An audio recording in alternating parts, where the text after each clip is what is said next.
Hello.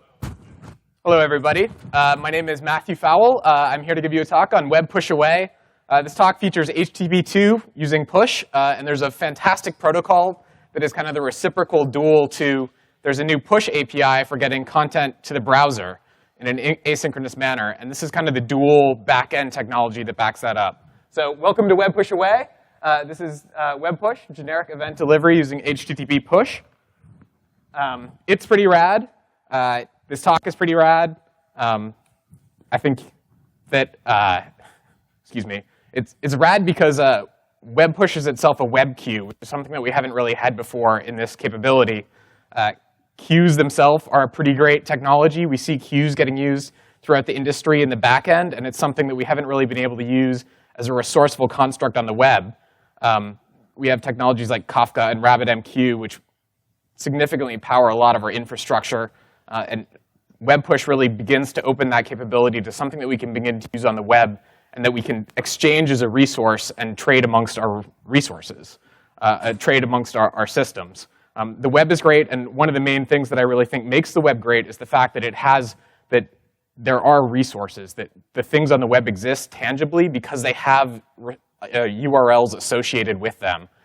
There's Tim Berners-Lee's paper, Axiomatics of the Web, or I don't have the name off the top of my head, but his Axiomatics of the URL, where he discusses how valuable a URL is. So a web queue is something that should be pretty great. WebPush, as a web queue, has some capabilities. It has magic. It has HTTP2 magic. It has push magic. It has really great magic. It's not actually magic. It is actually push, and it's probably still great. I do think it's definitely something that is worth talking about. Probably great.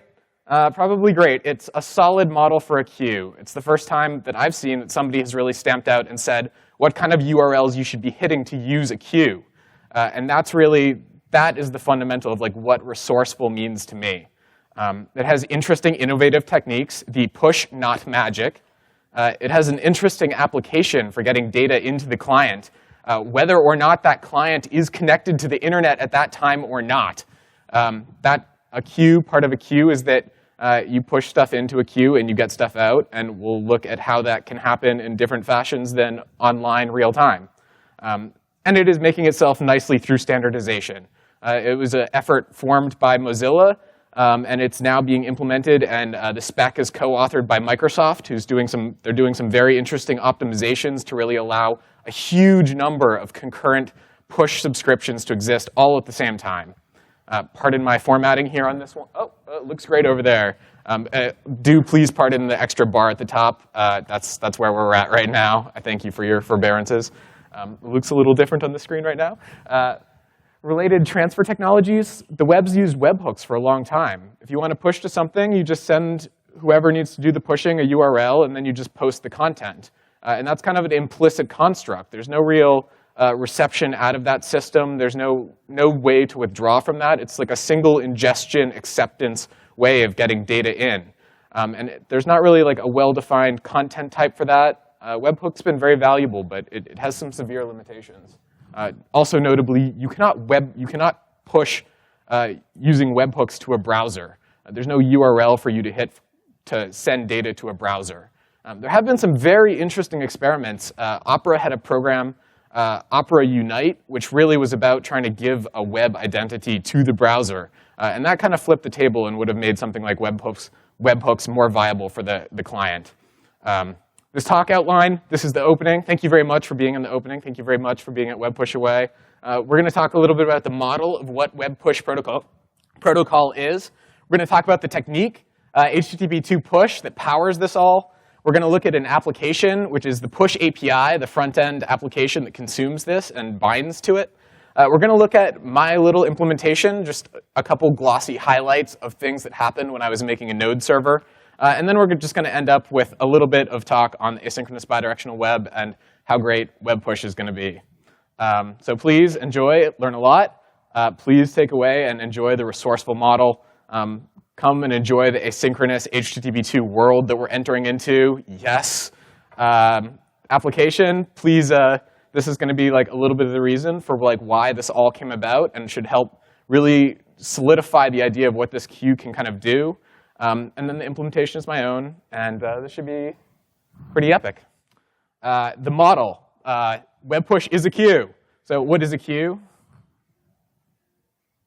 Stuff goes in, stuff comes out.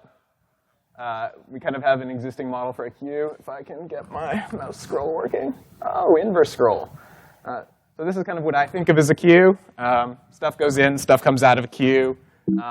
And in this particular case, it happens eventually. In the portal land, that's kind of an instantaneous effect. But a queue often has to hold data for some amount of time as well. Great. So what about a WebPush queue? It's just resources. It's things with URLs that are running somewhere. This queue exists on some server or set of servers, and it has endpoints. A subscription resource is the first kind of is the overarching concept that encapsulates the sub-resources that make up a queue. You're going to ask for a subscription resource, and you're going to get back a bunch of different sub-resources for that subscription that are the capabilities that you can do with that subscription. And then the push resource is what you use, is that sub-resource that you use to actually send into the queue. It seems pretty simple. Pretty basic concept with only a little bit of not magic involved in the middle. Not magic again, push. Sorry. Please forgive me, I did catch myself going through that. The subscription resource is actually the service that you use to withdraw out of it, and the push resource is actually the resource that you use to send into it. So that's the pushing and getting. The overarching resource that I was speaking of is the push service. Or no, not even. Nope, we're not there yet. The push message subscription is the actual queue construct. And you get your push message subscription from a push service, which is a service that gives you push message subscriptions, aka queues. Now on to the, we were there. Forgive me. I guess we're still going into models again. Step one, we need to create the queue. We're just going to push to the queue. This is per the API contract. All you do is push to the push service, and the push service returns you the three different resources that you get, three different resources to use it. You get a push resource, you get a receipt resource, and you get the actual push message subscription resource. And those three different resources are ways of putting stuff in, hearing that the data got sent, and then getting the data out. This contract should be, the different links are different tools that are used for the person pushing data in, and then the final resource that you get out is what you need to listen to get messages out of the queue. With these all created, we have a queue, and it's kind of up to us to decide what we want to do with that queue. There's not really any specified order at this point in the protocol ordering, even though you're going to see sequence diagrams that show ordering. You can kind of start doing whatever you want with the queue. We're just going to pick push, and then these quotes come from the WebPush protocol spec. So this is requesting message delivery, and this is just kind of the words that they give. The words are fairly technical, and they correspond closely to the glossary. But in short, it's pretty simple. We just push to the resource that we just got back from when we made the subscription message service, and we push the content that we want in. In reply, we get back a success created response, and it has a location for that response. And so later on, we're going to be asking, has this message gone through? What messages have gone through? And we want to know the messages, the stream of messages that are gone through. And this location is really going to be that key. It's going to tell us, OK, we're going to see this URL come back at us the pusher, in the receipt stream saying, this has gotten to the client. The intermediating server where we've just posted to we're going to be listening to it, and it's going to tell us this URL is found. And reciprocally, also, the client is also going to be seeing this. Whoever's consuming is also going to be seeing this URL and is going to be using that same URL to talk about that message. That message is server generated. So that's something that we've gotten back as a location from doing this post. we've had to post ourselves into this single post resource with the content, and then we've gotten back the location of that content after we've posted it. This is just more about, this is more out of the spec. These are two optional fields that can be used when we're pushing data in. We've been talking a little bit about the resource, about asking for acknowledgement. And so the push receipt header field says, when I do get the receipt back, when I do get notice that this resource has successfully made it to a destination, the first header, the push receipt, just says, this is who I want you to notify. This is like a different queue. It really is practically a queue that you're sending. The push receipt queue, this /r at the bottom header, that's going to be the queue that is going to provide that receipt, that acknowledgement. And then secondarily, we have a time to live header. If you're pushing stock quotes, you don't want to be pushing stock quotes minute after minute after minute after minute while your client is disconnected for 4 days in Florida. That you're going to have a huge buildup of data, and so TTL is an optional field which gives you the parameter to say, this queue should only last for this long.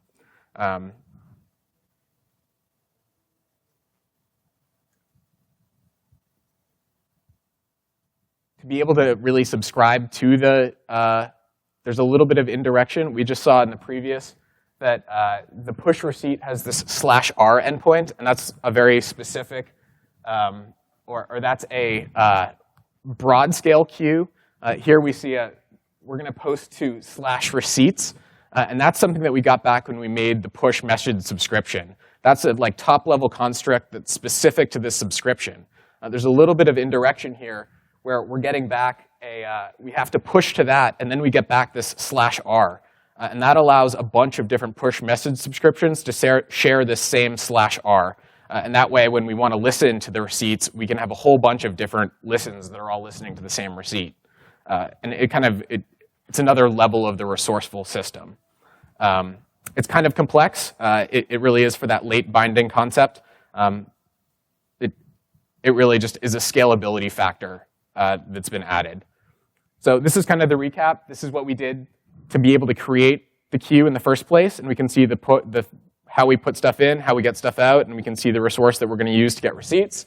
Another recap. This is how we actually create. This is how we get back, how we figure out what channel we're going to use to be listening for resources, what our particular bind is going to be. And then this is how we actually push, which is, again, just a post. And that wasn't really, that was how we got data in. Getting data in, we didn't have to talk about HTTP2 at all. Receiving, on the other hand, is the poll sequence that we have to do. And to be able to really talk about this, we have to talk a little bit about HTTP2. We have to talk a little bit about push. And it's totally cool if you're not familiar with any of this stuff. It's going to be a pretty high level, but understanding the concepts and starting to get conversant and familiar with HTTP2 is something that I think we should get a good job of here. To pull to a queue data, we get from it. And on the location, we have that subscribe, it's from that location that we got from the subscribe response. And when we fire this, off, the server never replies to that response. We make this get, and nothing happens. The server leaves that reply unanswered. And instead, in a normal HTTP scenario, that would consume a TCP connection. That would consume, there would be like this connection open that is keeping that is preventing any other use of that connection. But because this is HTTP2, it's a non-blocking environment, and we're going to talk a little bit about that.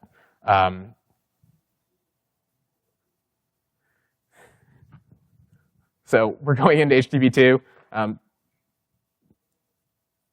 HTTP2 is about frames. It is a messaging protocol for HTTP, and HTTP is a request response message protocol. So what is a message protocol? What are frames?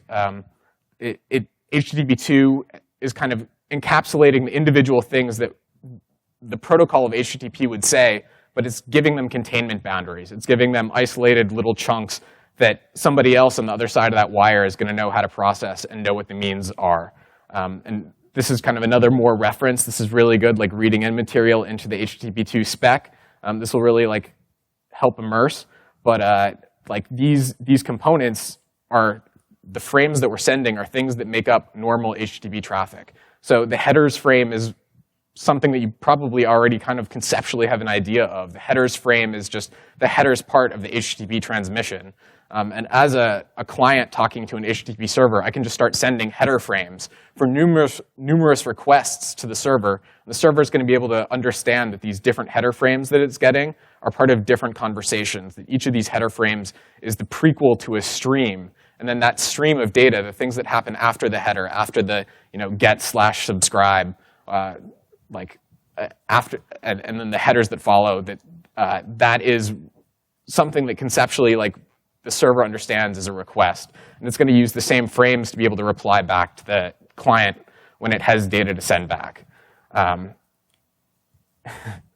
It's a pretty big, hefty specification. HTTP2 has a lot of things about how to deal with and manage streams.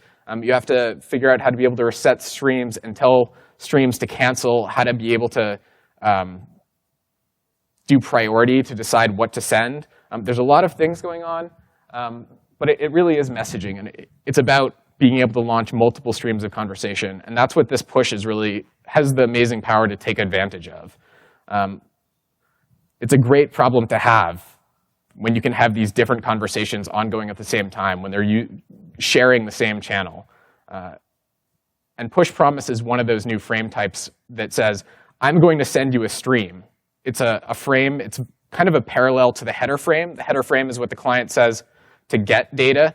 I guess the parallel is a little bit weak. The push promise is, I'm going to send a resource to you. And inside of this is going to be normal content. It really is just like the server is sending a reply, although the client has never made a request. Sorry. Oh, I'm so sorry. I may have been off on my frame count here.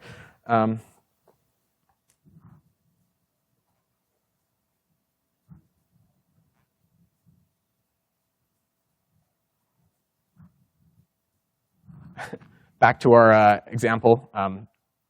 We've just issued this GET request to the server. It's not going to send anything back. We've talked about how it's just going to leave this request open. And that's going to make sure that the TCP connection stays open, that nothing, the server and the client are still engaged with each other by leaving this request open. However, the server is going to now have the information it needs to know that it can start issuing these push promises back to the client, that it's free to start sending data. And from there, this is just kind of more of the specification. We've changed form. This is kind of the same HTTP diagrams. This is the layout factor for the common way that people show HTTP2 frames. Whereas we've been using the HTTP 1.1 nomenclature to kind of show the data and familiarize how request and response work. This is the same request and response thing, and we can kind of see the structure here.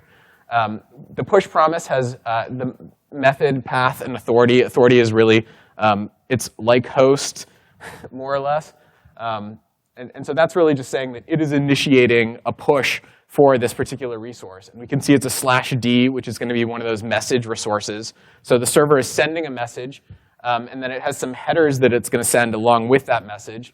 And then it has the data of the actual message. So the client, the server has pushed data, and then the client has come back around and is now going to receive this push promise frame from the server and see this data.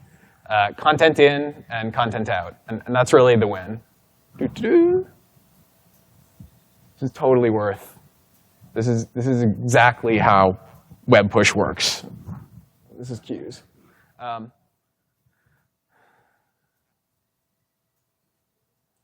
There is also receipts. We want to be able to know that messages got there. Receipts add this additional slight layer of complexity, but we kind of do the same thing. We've just pushed the push promise. The next step is there's kind of a two-step process. Once the client gets a push promise, once it starts seeing this content, it has this address. It needs to be able to issue a delete on that resource once it gets it. And that delete is just telling the server, OK, I've gotten this thing. You can like delete this message resource. And that's the information that the server needs to know to be able to say, OK, like somebody has seen this. I can acknowledge this. It's going to assume that nobody has seen this message until the client turns around and issues this delete on the message resource. And then once it's done that, then the server, the pusher, is also listening on the receipt on the /r endpoint. And now the pusher, the person who's pushed this data out, is also going to be awaiting more push promises. It's going to be awaiting its own stream where it starts seeing push promises itself, again, for this delete resource. And that's its cue that, OK, this message has made it across the wire. This message is successfully sent. And this is kind of cool. There's a symmetry here because we have two different people using push promises. We have the people who are sending, using push promises to hear the acknowledgments of the things they've sent. And we also have the people listening for the messages in the first place using asynchronous HTTP2 push technology to get these messages. And so that's really, like that, those are the components of the WebPush protocol. We're going to look a little bit about, very briefly, at the push API, which is it's the client API. It's what you, as a web developer, are going to be using to be able to create a new queue, to be able to have a server. If you have an application server, it's what you're going to be using on your application server to push data to the client. It's what you're going to be using in the client to get the data out of this. It doesn't specify anything about the implementation technology. There's no, it's only a front-end interface, a well-specified front-end interface for how to access this push technology. And so WebPush is really this backing component that gets used to make this happen. This is a great sequence diagram, and it models. We're going to see a lot of these components. If we look at the double view, this is the WebPush protocol on the left, and this is the push API on the right. And there's a lot of symmetry here. In both cases, we'll take it from the WebPush protocol side. We're issuing a subscribe to create this queue resource, and then there's this monitoring open queue that's happening that's allowing the push service and the UA, the user agent, to be able to exchange, for the user agent to be able to get this data out. The user agent has to take responsibility for sending that push resource. The user agent has just gotten this queue, all this information, all these endpoints about this queue. It has to send some of those data across the wire to your application server so that your application server can then know who to do the push message to. So it has, once you send the URL across, then the application server is free to open the push endpoint and begin to push data. And it's up to the push service and the user agent who's listening to be able to hear and listen and get that data from the push service. So the push service is acting as an intermediary for all of the data going through it. And that's the decoupling that allows the client to be disconnected for long extents of time while the application server has already pushed the data to the push service. So the push service can hold on to the data, and then much later down the road, way more asynchronous, this push message can go through. So we see the exact same pattern here. This is the push API. We create the queue. We have to subscribe to the queue, in this case, to create the subscription. We have to distribute the resource back to the application server. And then the push message goes from the application server to the push resource. And now we add a little bit more depth as we start really modeling how this queue gets consumed. The user agent takes this message. The user agent has to send it to a service worker, and then the service worker runs client code, which is what you have to do, which is where you finally get the data. So it's a very similar structure. There's a little bit more depth to it, just because there's more agents in play.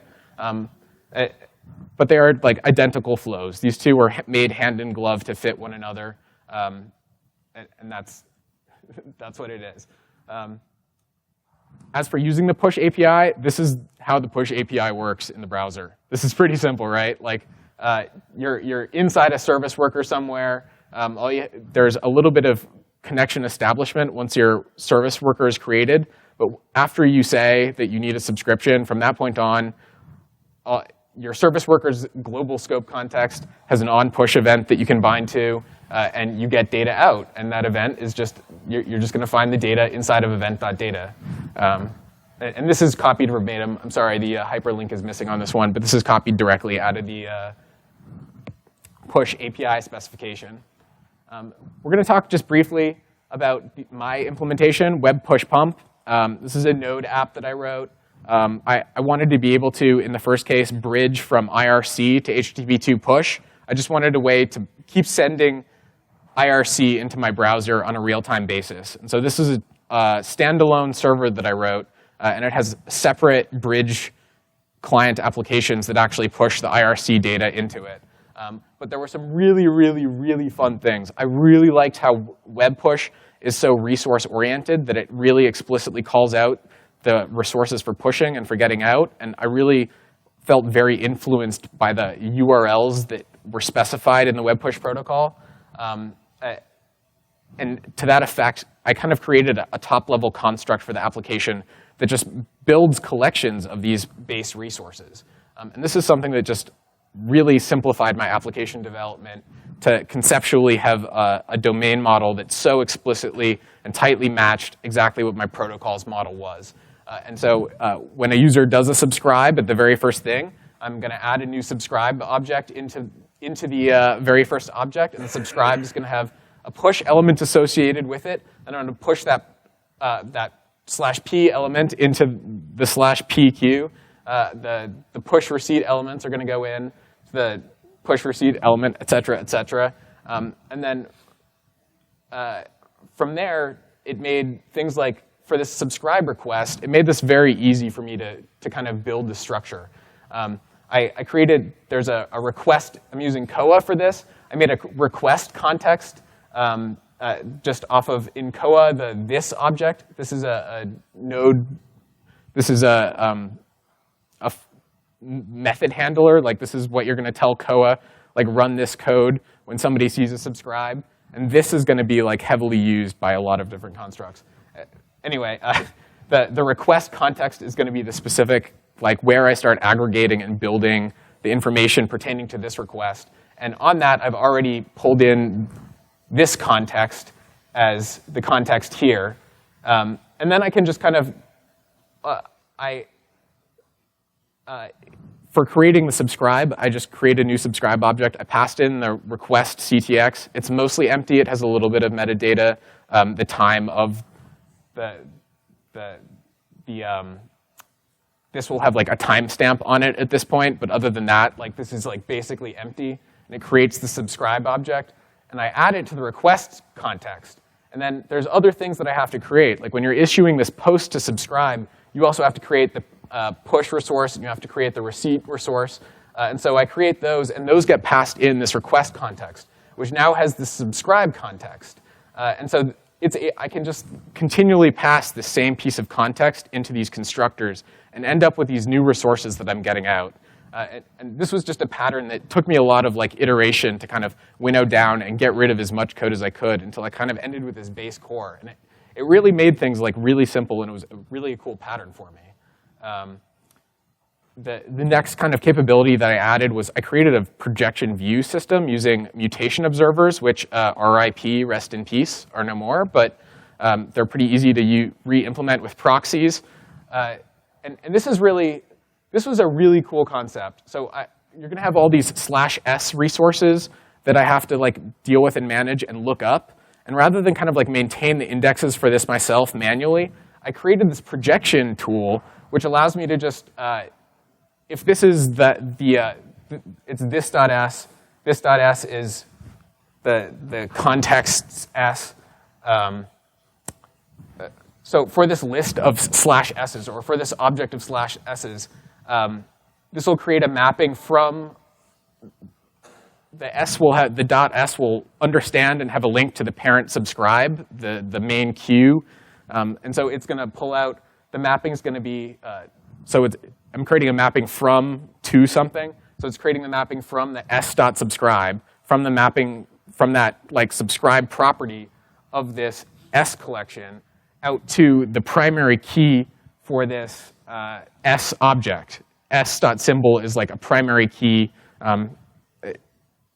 so that this becomes a functional mapping where I can, if I need to figure out what S's do I have that tie to a subscribe, I can just ask for that subscribe ID, and it will get back all of these S's. And this is like an index that, because of mutation observers, keeps itself up to date. And I found that this really like cut down on the amount of code that I had to maintain and keep going, all the link relationships that I needed to keep having. I also, just kind of as a premature optimization, opted to use symbols as all of my primary keys in JavaScript. Symbols are a new es.star feature that, rather than kind of look up objects with string-based identifiers, there's a new symbol identifier, which supposedly, perhaps, maybe frees you from some of the kind of task of like having to look up and hash a string to figure out where in the object you have to go look it up. It's kind of like somewhat of a it's a potential performance optimization that just allows things to go simpler. It also just kind of kept me honest. It made sure that I wasn't using passing around string data, and that since I can't really like look at symbols, it just made sure that the links all had to. It's hard for me to, I guess, to equivocate that one, but it gave me some additional checks that I had to look at when I was developing it. That's most of the like really cool things of the WebPush pump protocol. The rest of it is a pretty regular Koa application, but I thought those were some pretty awesome gems that kind of shook out from developing this. Overall, I see WebPush as really an advancement towards an asynchronous and bidirectional web. It has some small nits to it. We noted that the pushes were opaque. When we pushed in, the server kind of replied to us with the URL for what we had just pushed in. It told us what it gave that resource the identity after it was pushed in. And so that kind of explicitly means that we can't be pushing resources. We have to, like, if we wanted to push a resource, we'd have to come up with like some JSON or a message pack encoding for what an HTTP resource might look like, and push that like encoded resource out if we wanted to like be webful, if we wanted to be resourceful with the things that we are sending. We can't explicitly say what it is that we're sending.